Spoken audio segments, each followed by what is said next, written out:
কৃষ্ণ।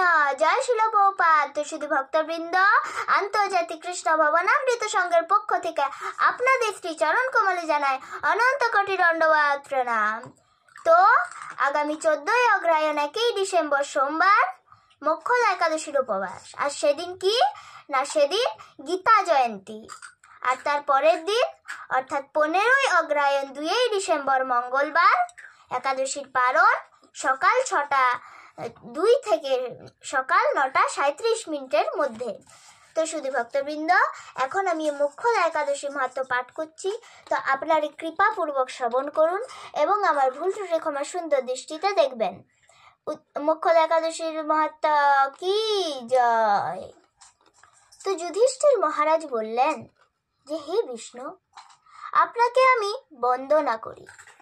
আপনি ত্রিলোকের সুখদায়ক, বিশ্বেশ্বর, বিশ্বপালক ও পুরুষোত্তম। তো আমার একটি সংশয় আছে। তো যে অগ্রহায়ণ মাসের শুক্লপক্ষে যে একাদশীর, তার নাম কি, বিধি বা কি, ও কোন দেবতা এই একাদশীতে পূজিত হন, তা কৃপা করে আমায় বলুন। তখন তদুত্তরে ভগবান শ্রীকৃষ্ণ বললেন যে, হে মহারাজ, তো আপনি একটি উত্তম প্রশ্ন জিজ্ঞাসা করেছেন, যার মাধ্যমে আপনার যশ চতুর্দিকে বিস্তৃত হবে। তো এখনই এই একাদশীর কথা আমি বর্ণনা করছি, যা শোনা মাত্রই বাজপেয় যজ্ঞের ফল লাভ হয়। হরি বল। তো অগ্রহায়ণ মাসের শুক্লপক্ষের এই একাদশী মোক্ষদা নামে পরিচিত। সর্বপাপ নাশিনী ও ব্রত মধ্যে সর্বশ্রেষ্ঠা এই একাদশীর দেবতা শ্রী দামোদর। তুলসী মঞ্জরি, ধূপ, দীপ ইত্যাদি উপচারে শাস্ত্রবিধি অনুসারে শ্রী দামোদরের পূজা করতে হবে। পূর্ববর্ণিত বিধি অনুসারে দশমী ও একাদশী পালন করতে হবে। এই উপবাস দিনে স্তব, তুতি, নৃত্য, গীত আদি সহ রাত্রি জাগরণ করা কর্তব্য। তো হে মহারাজ, প্রসঙ্গক্রমে একটি অলৌকিক কাহিনী আমি বলছি, আর মনোযোগ দিয়ে এই ইতিহাস শ্রবণ মাত্রই সর্বপাপ ক্ষয় হয়। যে পিতৃপুরুষেরা নিজ নিজ পাপে অধোজনি প্রাপ্ত হয়েছে, এই ব্রত পালনের পূর্ণ ফল বিন্দু মাত্র তাদেরকে দান করলে তারাও মুক্তি লাভের যোগ্য হন। তো কোনো এক সময় মনোরম চম্পকনগরে বৈখানস নামে এক রাজা ছিলেন। তো তিনি ছিলেন সমস্ত বৈষ্ণব সদ্গুণে বিভূষিত। তো তার প্রজাদের তিনি পুত্রের মতো পালন করতেন। তার রাজ্যে বহু বেদজ্ঞ ব্রাহ্মণ বাস করতেন। রাজ্যের সকলেই ছিল বেশ সমৃদ্ধশালী। তো একবার রাজা স্বপ্নে দেখলেন যে তার পিতা নরকে পতিত হয়েছেন। তো তা দেখে তিনি অত্যন্ত বিস্মিত হলেন। তো তার পরদিন ব্রাহ্মণদেরকে ডেকে বলতে লাগলেন যে, হে ব্রাহ্মণগণ, গত রাত্রিতে স্বপ্নে নরক যন্ত্রণায় আমি আমার পিতাকে কষ্ট পেতে দেখেছি। তা দেখে আমার হৃদয় বিদীর্ণ হচ্ছে। তিনি আমাকে লক্ষ্য করে বলতে লাগলেন যে, হে পুত্র, তুমি আমাকে নরক সমুদ্র থেকে উদ্ধার করো। আর তার সেই অবস্থা দেখে আমার অন্তরে সুখ নেই। আমার এই বিশাল রাজ্য, স্ত্রী, পুত্র, কিছুতেই আমি শান্তি পাচ্ছি না। আমি কি করি, কোথায় যাই, কিছুই বুঝে উঠতে পারছি না। তো আমার পূর্বপুরুষেরা মুক্তি লাভ করতে পারেন এমন কোনো পূর্ণব্রত, তপস্যা ও যোগের কথা আমাকে কৃপা করে উপদেশ করুন, আমি তা অনুষ্ঠান করব। আর আমার মতো পুত্র বর্তমান থাকা সত্ত্বেও যদি পিতামাতার পূর্বপুরুষেরা যদি নরক যন্ত্রণা ভোগ করতে থাকে, তবে সে পুত্রের কি প্রয়োজন?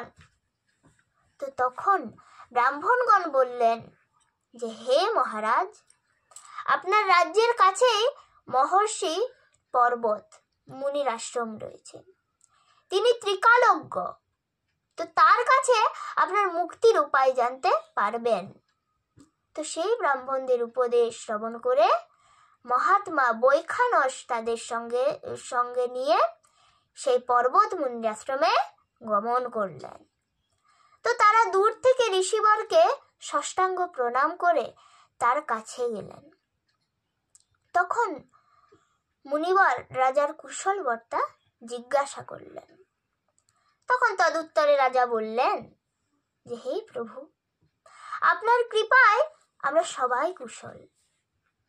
তবে আমি একদিন স্বপ্নযোগে পিতার নরক যন্ত্রণা ও কাতর আর্তনাদ শুনে আমি অত্যন্ত দুঃখিত ও চিন্তাগ্রস্ত হয়েছি।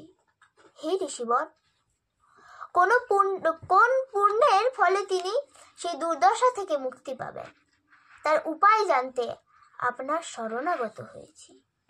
তো রাজার কথা শুনে পর্বতমুনি কিছুক্ষণ ধ্যানস্থ হয়ে বললেন যে, হে মহারাজ, পূর্বজন্মে তোমার পিতা এক অত্যন্ত কামাচারী হয় তার এই রকম অধোগতি লাভ হয়েছে। তো এখন এই পাপ থেকে মুক্তির উপায় বর্ণনা করছি, তুমি তা শ্রবণ করো।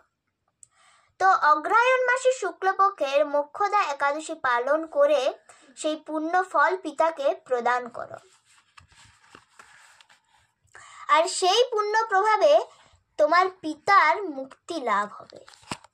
তো তখন মুনির কথা শোনার পর রাজা নিজ গৃহে ফিরে এলেন, আর সেই পবিত্র তিথির আবির্ভাবে তিনি স্ত্রী পুত্রাদি সহ যথাবিধি মোক্ষদা একাদশীর ব্রত পালন করলেন, আর এই ব্রতের পূর্ণ ফলে পিতার উদ্দেশ্যে প্রদান করলেন। তখন ওই পুণ্য ফল দানের সঙ্গে সঙ্গে আকাশ থেকে পুষ্পবৃষ্টি হতে লাগলো যে, হে পুত্র, তোমার মঙ্গল হোক। এই বলতে বলতে বৈখানস রাজার পিতা নরক থেকে মুক্ত হয়ে স্বর্গে গমন করলেন। হরি বল। তো হে মহারাজ যুধিষ্ঠির, যে ব্যক্তি এই মঙ্গলদায়িনী মোক্ষদা একাদশী ব্রত পালন করে তার সমস্ত পাপ বিনষ্ট হয় এবং মৃত্যুর পর মুক্তি লাভ করে।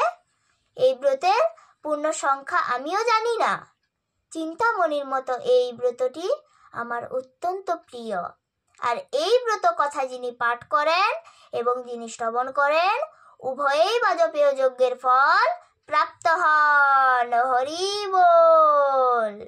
তো শুধু ভক্তবৃন্দ, আপনারা এই মোক্ষদা একাদশী নিষ্ঠা ভক্তি ও যত্ন সহকারে পালন করুন এবং এই একাদশী ব্রত অন্যকেও যত্ন সহকারে পালন করতে উৎসাহিত করুন।